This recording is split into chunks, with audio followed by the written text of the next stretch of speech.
Bienvenidos sean todos a este curso de seguridad informática de la compañía Capacity. Mi nombre es Eugenio Duarte y seré su instructor en todo este curso de seguridad. Básicamente algunos de ustedes ya me conocen, aquellos que participan en la carrera informática, debido a que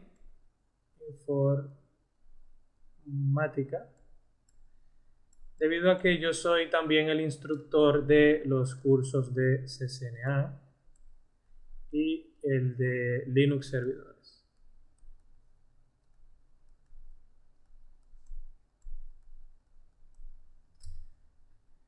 Básicamente, como mi background profesional es que yo estudié ingeniería en sistemas, yo soy ingeniero en sistemas en computación. Tengo más de 10 años en lo que es 10 años de experiencia en la industria de las TICs, las tecnologías de la información y de la comunicación.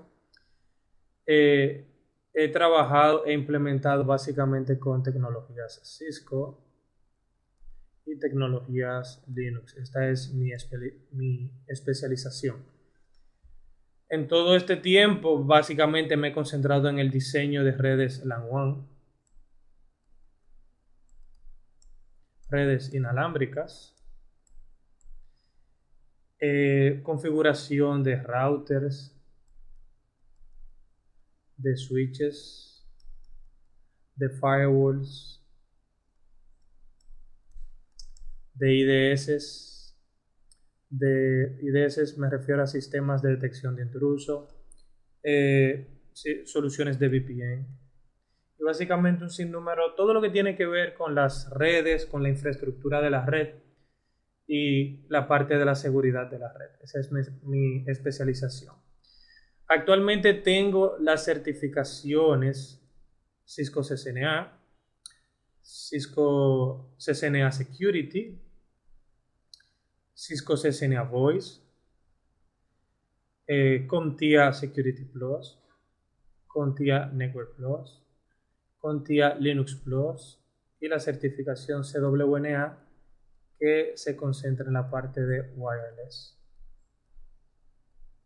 Estas son las certificaciones que tengo actualmente. Y espero lograr unas cuantas más en el futuro próximo. Básicamente esto es todo sobre mí, mi background profesional y mi experiencia y los conocimientos que les puedo transmitir. Y inmediatamente ya vamos a comenzar con el módulo 1. El módulo 1 de este curso trata sobre los principios básicos de la seguridad informática y eso lo vamos a ver en el siguiente slide. En este primer módulo del curso de seguridad informática, que es el nombre general de este módulo se llama Principios básicos de la seguridad informática. Aquí estaremos viendo básicamente los principios básicos que todo profesional de la seguridad debe de conocer al dedillo si pretende profundizar en esta disciplina. Vamos a ver aquí que los conceptos básicos de seguridad básicamente son tres. Vamos a llamarle los pilares de la seguridad informática y son estos tres. Lo que es el concepto de confidencialidad, el concepto de disponibilidad de la información y el concepto de la integridad. Vamos a estar definiendo cada uno de ellos y discutiendo sobre ellos. También vamos a ver otros conceptos que son realmente importantes y son el concepto de no repudiation, defend in depth and implicit denial, o sea, negación implícita, que es esto. Este sería defensa en profundidad o defensa en capas. También vamos a ver en este capítulo, vamos a pasar de slide.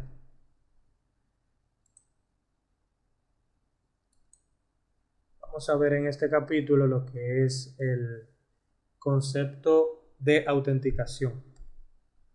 Vamos a ver qué es la autenticación, cómo podemos lograr la autenticación en los sistemas de información. Vamos a ver básicamente los tres tipos de autenticación que se pueden implementar en un sistema de seguridad. basado en el principio de something you know, algo que la persona sabe. Antes de tener acceso a un sistema de información, something you have, algo que la persona tiene o posee, y something you are, algo que la persona es. Estos son los tres mecanismos de autenticación que vamos a discutir aquí. También vamos a ver el concepto de Kerberos, que es un protocolo de autenticación. También vamos a ver el concepto de LDAP, esa S no va ahí, es LDAP, el directorio LDAP. Vamos a ver el concepto de Single Sign-On, que es básicamente el método de autenticar un usuario y que éste pueda tener acceso a todos los sistemas de información en una red, pero que simplemente se valide una sola vez utilizando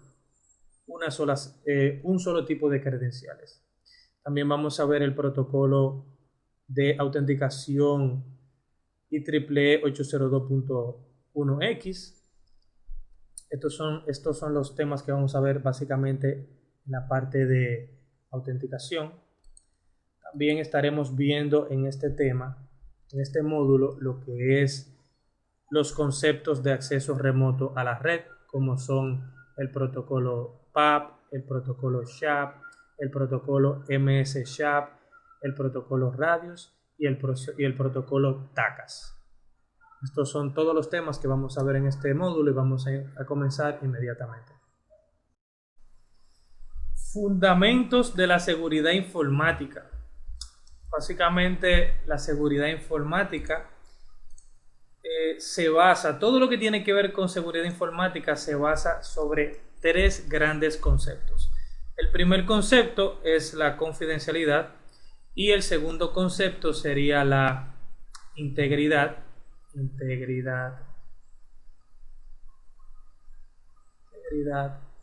Y el tercer gran concepto sería confidencialidad, integridad y disponibilidad de la información. Vamos a definir lo que es el primero, que es el término confidencialidad. Básicamente, confidencialidad. El término confidencialidad define la no divulgación, miren aquí bien claro como dice, la no divulgación de la información de manera no autorizada.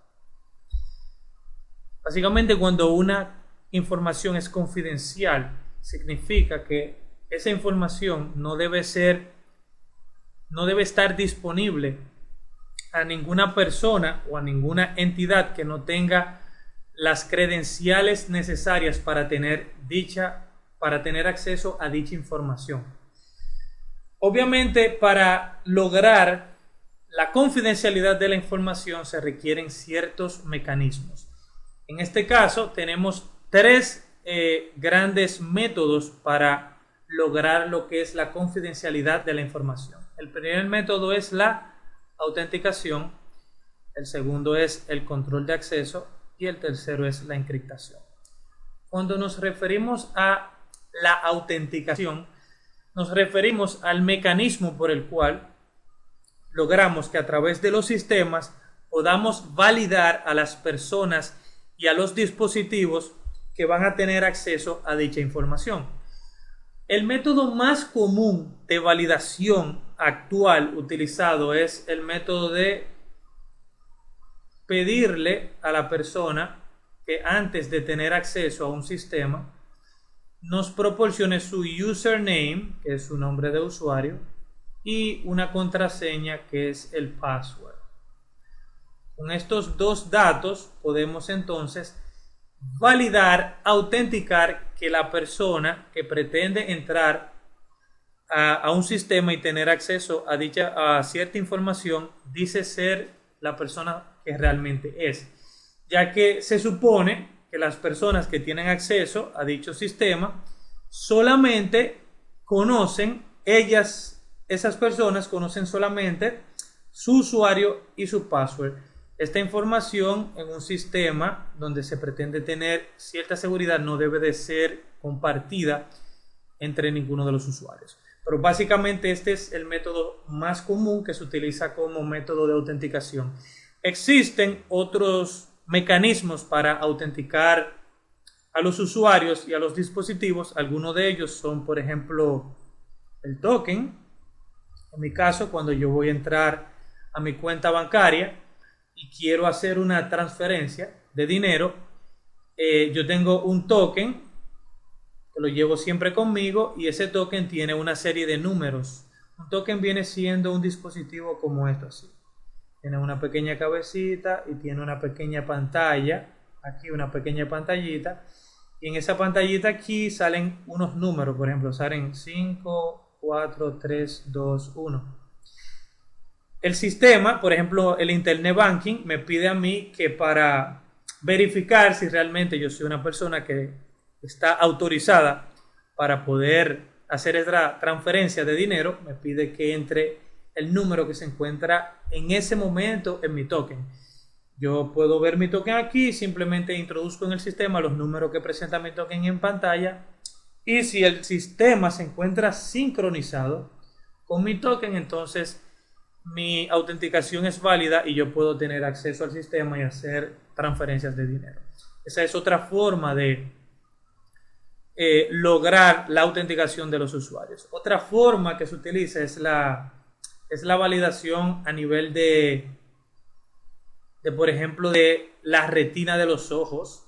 Como eso es algo único de cada persona, existen dispositivos que pueden ver la retina de nuestros ojos y por lo tanto pueden saber, pueden autenticarnos vía ese método. También por las huellas dactilares que tenemos aquí en la yema de los dedos. Esos son básicamente los sistemas de autenticación más utilizados, pero repito nuevamente, este es el más utilizado, el de una clave secreta, un nombre de usuario y una clave secreta. Vamos a entrar en más detalle luego en el transcurso del curso, vamos a profundizar en todos los temas de autenticación. El segundo método que se utiliza para lograr la confidencialidad de la información es el control de acceso. Básicamente, cuando un sistema no autentica, logramos entonces entrar al sistema. Pero el sistema nos va a permitir única y exclusivamente tener acceso a la información que nosotros estamos autorizados a ver. Esto se logra a través de los sistemas de control de acceso. Por ejemplo, si nosotros entramos a un servidor Linux con un usuario normal, no con el usuario root, vamos a estar automáticamente limitados a tener acceso a nuestro Home Directory solamente. Home y el nombre de usuario, por ejemplo, Eugenio. Si yo entro a un servidor Linux con mi usuario, yo simplemente voy a tener acceso a mi Home Directory aquí, en un servidor Linux. No voy a tener acceso a otros directorios y a otros archivos, como por ejemplo el directorio etc, debido a que el directorio etc, el sistema operativo Linux, establece que solamente los usuarios que tengan permiso de root van a tener derecho a poder tener acceso a esta información que se encuentra en el directorio etc. Esto es el control de acceso. Fíjense que el sistema primero me autenticó, validó si yo tenía permiso para entrar al sistema.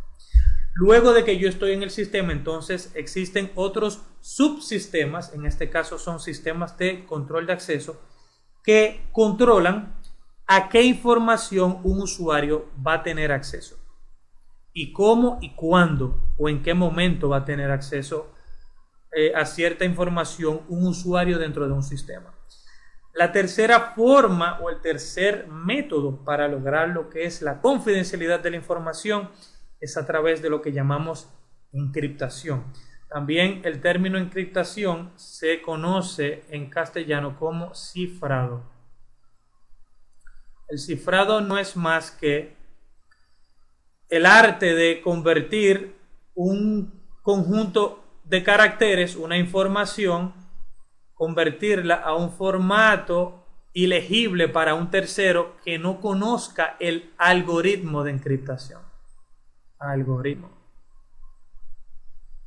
Un algoritmo no es más que un conjunto de pasos que permiten lograr un resultado determinado. Entonces, a través de la encriptación, utilizando diferentes métodos de cifrado y diferentes protocolos de encriptación, podemos lograr que cierta información pueda ser ilegible o no utilizable para una tercera persona que tenga acceso a la información pero de manera no autorizada.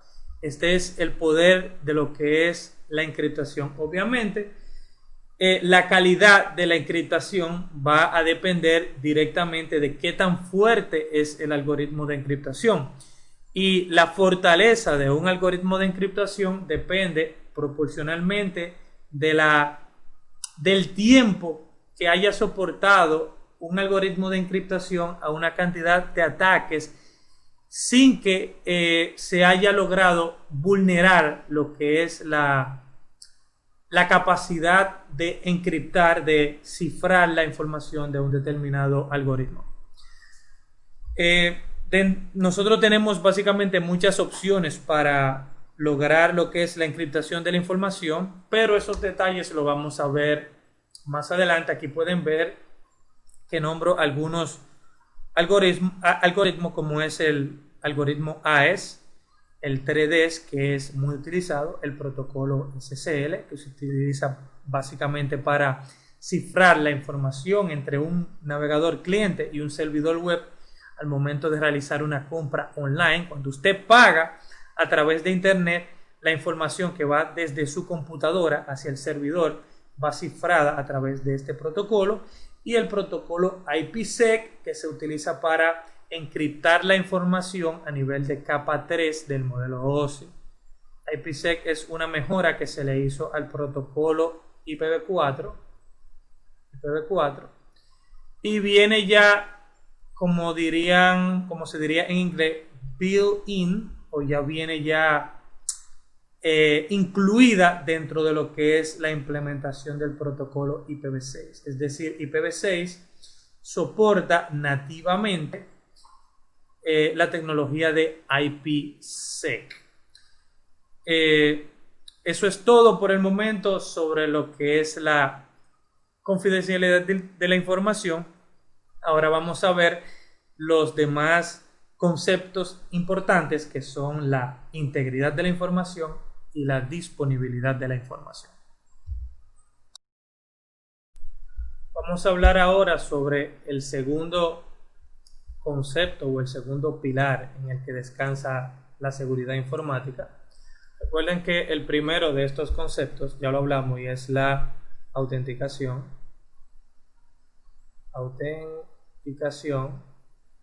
El segundo es la integridad y el tercero es la disponibilidad. Vamos a concentrarnos ahora en lo que es la integridad.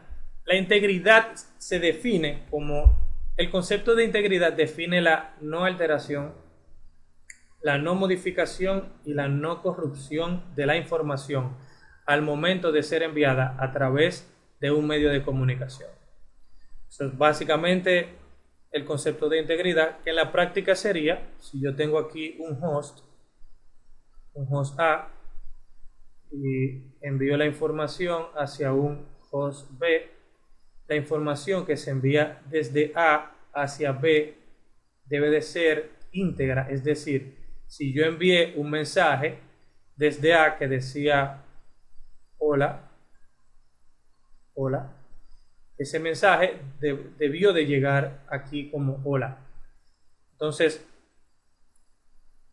¿cómo se aplica la integridad en la práctica a través de los sistemas de información? Bueno, la integridad es implementada a través de hashing. Hashing es una palabra que proviene del término hash.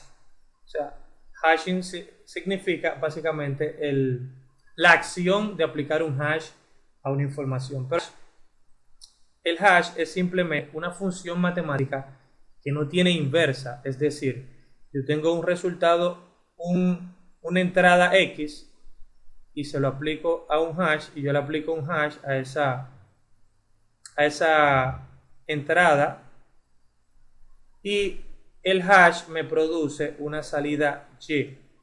Pero lo bueno del hash es que, en teoría, a partir de Y, yo no puedo producir X. Es decir, a partir del resultado, yo no puedo producir el origen de la información. Como le digo, eso es en teoría, porque van a ver que dependiendo del algoritmo que se utilice para hacer el hash, esto puede ser real o no.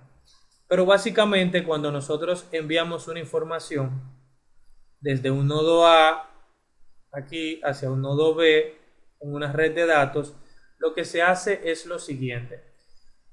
El hash es una función matemática que toma un arreglo de datos, pero un arreglo de datos variables, y produce un string de caracteres fijos. Eso se traduce en lo siguiente: A envía una información a B, pero ¿qué pasa? Por ejemplo, yo envié desde A la información que dice, por ejemplo, enviamos un mensaje que decía hola, pero a ese mensaje se le aplicó un hash, y vamos a suponer que el resultado del hash fue la cadena de caracteres 1, 2, 3. Obviamente ese mensaje hola se envía junto con el hash. Cuando la computadora B recibe la información que recibe el mensaje y el hash en el mismo paquete, entonces la computadora B recibe el mensaje hola y aplica la misma función de hash, es decir, a hola como entrada le aplica un hash utilizando el mismo algoritmo que utilizó la computadora A, debe utilizar la computadora B, y la palabra hola debe de producir el hash 1, 2, 3.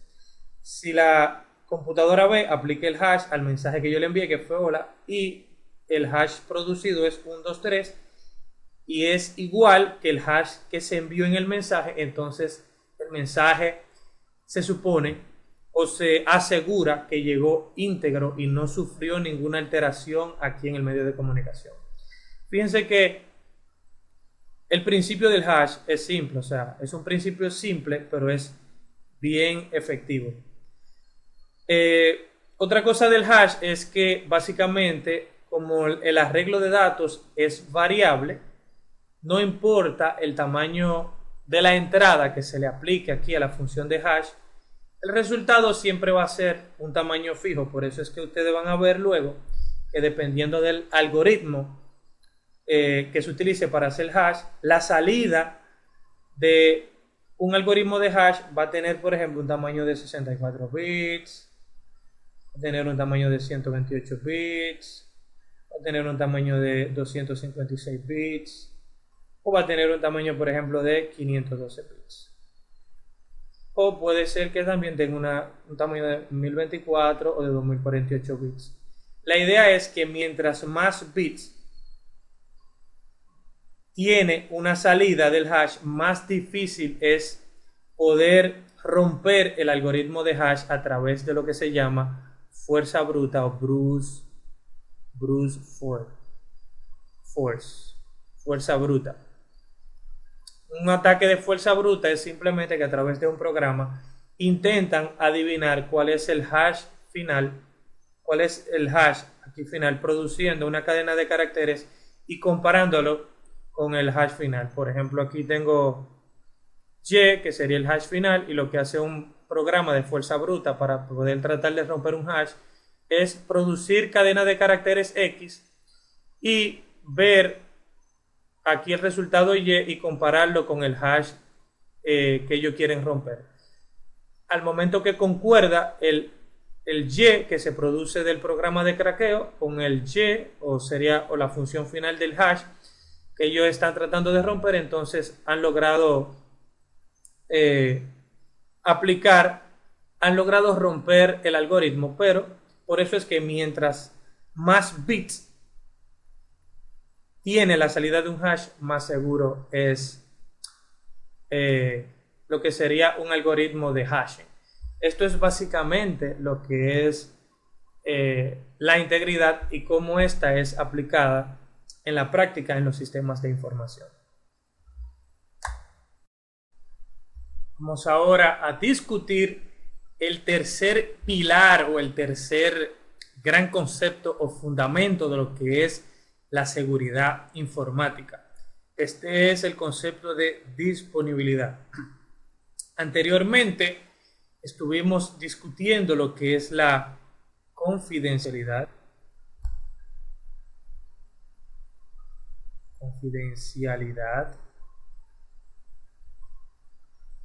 Y la integridad.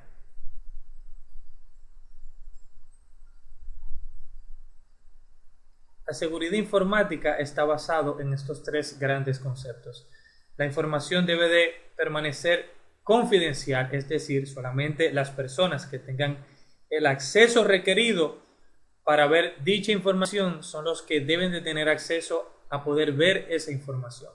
La información debe de permanecer íntegra en los sistemas de información y al momento de que ésta es enviada a través de una red de datos. Y la información debe de estar siempre disponible. El concepto de disponibilidad establece que la información debe de estar accesible en todo momento que sea necesario. No tiene sentido tener a mano un sistema de información y que al momento de que sea necesario tener acceso a dicha información no se pueda tener acceso por alguna causa X. Hay muchas variables en el trabajo y en la vida que pueden impedir que en un momento determinado se tenga acceso a la información, pero para disminuir ese riesgo operativo, sería un riesgo, vamos a llamarle riesgo operativo. Ese riesgo operativo que es inherente o es intrínseco de lo que es los equipos informáticos y el mismo recurso humano que manipula la información. Para nosotros disminuir ese riesgo en su mínima expresión, debemos de implementar una serie de medidas que nos van a ayudar a lograr ese objetivo. Para nosotros lograr la disponibilidad de al menos un 99% de la disponibilidad de la información, vamos a requerir de una implementación de ciertos métodos. Y estos son los siguientes. Redundancia de disco, redundancia de servidores, redundancia de localidad y resguardo backup. Básicamente, cuando hablamos de redundancia de disco, a lo que nos referimos es que es necesario para poder estar tranquilos y poder dormir en paz, de que nuestros servidores tengan más de un disco duro. Deben de tener múltiples discos duros. Más de uno. Mayor que uno. Debe tener mayor que un disco duro, ya que si nuestro servidor o nuestro equipo informático tiene un disco duro y este se daña por alguna razón mecánica o eléctrica o funcional, simplemente la información no puede ser accedida en ese momento. Es decir, no puedo tener acceso a la información cuando sea necesario. Entonces, redundancia de disco significa que nosotros podemos implementar a través de la tecnología de arreglo de disco RAID. Podemos implementar a través de RAID 1 o RAID 5.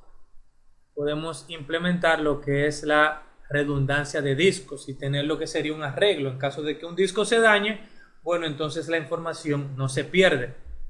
También podemos tener disponibilidad, aumentar la probabilidad de tener la disponibilidad de la información implementando lo que sería redundancia de servidores a través de la tecnología de cluster.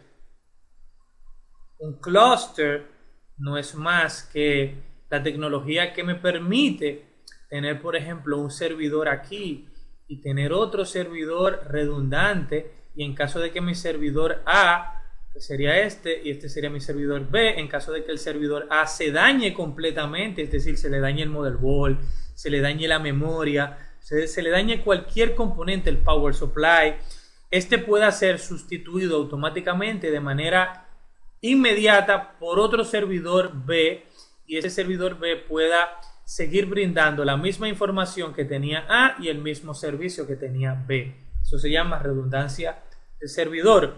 Fíjense que si yo tengo redundancia de disco y un disco duro se daña dentro de mi servidor A, yo puedo seguir operando. Pero si un componente que no es el disco se daña, entonces yo no podría seguir operando, mi sistema de información no estaría hábil para brindar el servicio en caso de que yo no tuviese